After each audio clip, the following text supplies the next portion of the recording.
पीबीएनएस संपादकीय। आज का विषय है विनिर्माण क्षेत्र में बड़े परिवर्तन ला रही पीएलआई योजना। क्या पीएलआई योजना पर भारत का फोकस अर्थव्यवस्था में आमूलचूल परिवर्तन ला सकती है? जैसा कि मैन्युफैक्चरिंग सेक्टर के रूप में विशेष आर्थिक क्षेत्र ने चीन के निर्यात में 60% योगदान देकर किया है।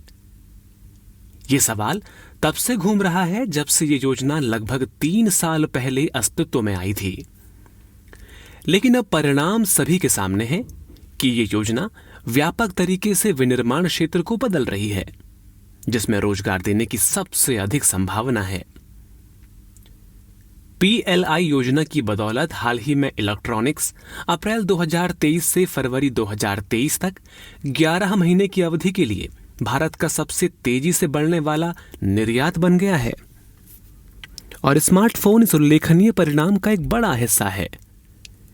इन उत्साहजनक परिणामों से प्रेरित होकर भारत ने अब 2025-26 तक इलेक्ट्रॉनिक्स के 120 अरब डॉलर के निर्यात और 2026 तक 300 अरब डॉलर के इलेक्ट्रॉनिक उत्पादन का लक्ष्य रखा है, जबकि पहले हम बड़ी संख्या में स्मार्टफोन और अन्य इलेक्ट्रॉनिक्स वस्तुओं का आयात करने के लिए जाने जाते थे, जिससे हमारे व्यापार असंतुलन और चालू खाता घाटा भी बढ़ रहा था।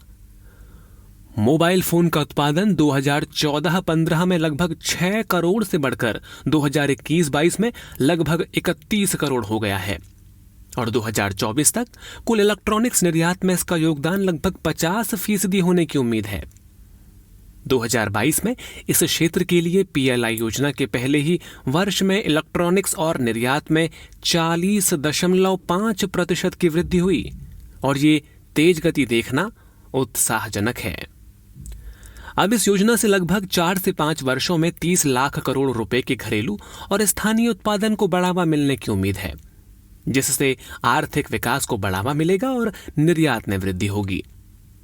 इससे आने वाले कुछ वर्षों में लगभग 60 लाख रोजगार के अवसर यानी विशेष रूप से सूक्ष्म रोजगार सृजित होने की भी उम्मीद है, क्योंकि पीएलआई योजना के तहत कवर किए गए 14 क्षेत्रों में से अधिकांश कपड़ा और खाद्य प्रसंस्करण जैसे श्रम प्रधान क्षेत्र हैं, जो देश को नौकरी की कमी से उबरने में मदद कर सकते हैं। इसके अलावा आपूर्ति श्रृंखला संकट के बीच यह योजना घरेलू विनिर्माण पारिस्थितिकीय तंत्र को मजबूत करने में मदद करती है, ताकि देश को बड़े पैमाने पर आपूर्ति श्रृंखला व्यवधानों के प्रति अधिक लचीला बनाया जा सके, जो कोविड-19 महामारी जैसी घटनाओं और रूस यूक्रेन संघर्ष के बाद उजागर हुआ है।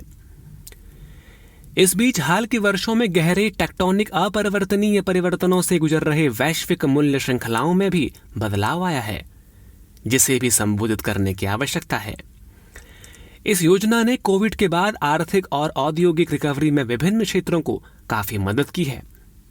इस योजना के बारे में सकारात्मक उद्योग प्रतिक्रियाएं भी प्रचुर मात्रा में हैं, क्योंकि कपड़ा, मोटर वाहन, व्हाइट गुड्स और अन्य के विकास के अच्छे संकेत देने शुरू कर दिए हैं।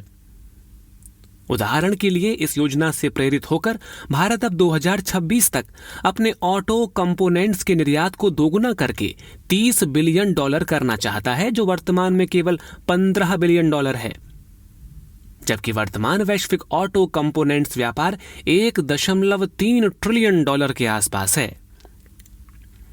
निसंदेह पीएलआई योजनाओं ने विनिर्माण क्षेत्र की प्रतिस्पर्धात्मकता को बढ़ाया है और आत्मनिर्भर भारत के सपने को साकार करने के लिए उद्योगों की पूरी क्षमता का लाभ उठाने में मदद कर रहे हैं।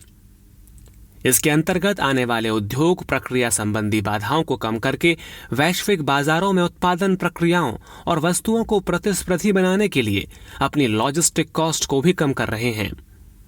भू आर्थिक दृष्टिकोण से भी इसका उद्देश्य भारत को चीन के लिए एक वैकल्पिक विनिर्माण केंद्र के रूप में स्थापित करना है। इस प्रकार कहा जाए तो पीएलआई योजनाओं के सफल परिणाम उत्पन्न करने के साथ भारत का वैश्विक पटल पर एक विनिर्माण शक्ति के रूप में उभरने का लंबे समय से संजोया सपना सच हो सकता है। इसके लिए भारत को उन उभरती चुनौतियों की भी पहचान करने की आवश्यकता है, जिनका आने वाले समय में सामना करना है, और इस सपने को साकार करने के लिए अपनाई जाने वाली सही रणनीतियों की भी जरूरत है। धन्यवाद।